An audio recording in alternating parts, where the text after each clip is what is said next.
Bonjour à tous, je vais vous faire une petite vidéo sur comment trader un avalement baissier ou un avalement haussier. Donc avant de parler trading, on va déjà vous parler de l'avalement baissier ou l'avalement haussier. Donc en fait ça concerne les bougies japonaises.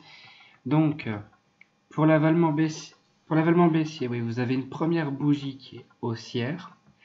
Ensuite, dans l'idéal, on a un gap à la hausse le deuxième jour, par exemple.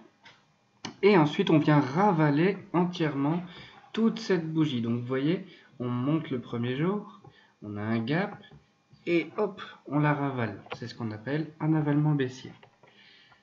L'avalement haussier, au contraire, c'est d'abord une baisse le premier jour, un gap à la baisse, et ensuite, on ravale le mouvement le deuxième jour.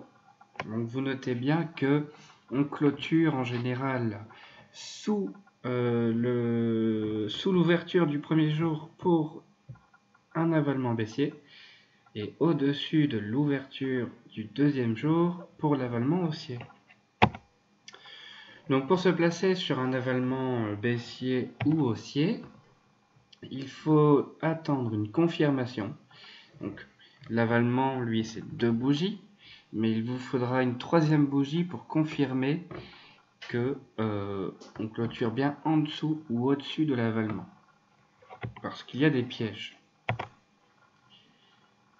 Et donc si cette bougie clôture en dessous pour un avalement baissier, au-dessus pour un avalement haussier, alors à la troisième bougie, il faut acheter ou vendre sans hésiter. Donc pour un exemple pratique, ici vous avez le graphique du gaz naturel. Donc je vais vous montrer, donc je vous dis à l'avance, dans ce graphique, il y a un seul piège. Je vais vous montrer donc que la confirmation est très importante.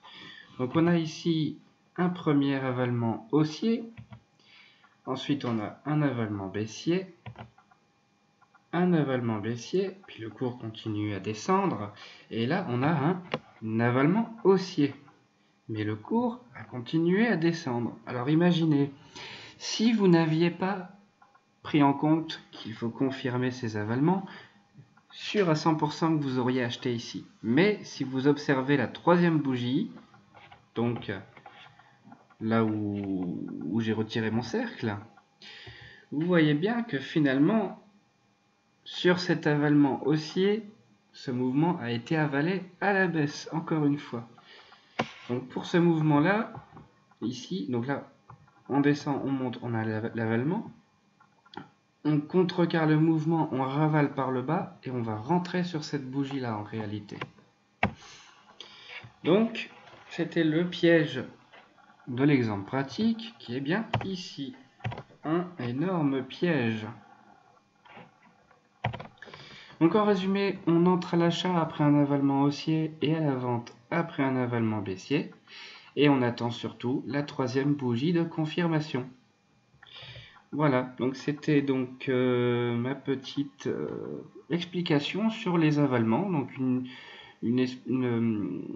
configuration des bougies japonaises qui a un fort impact sur les prix.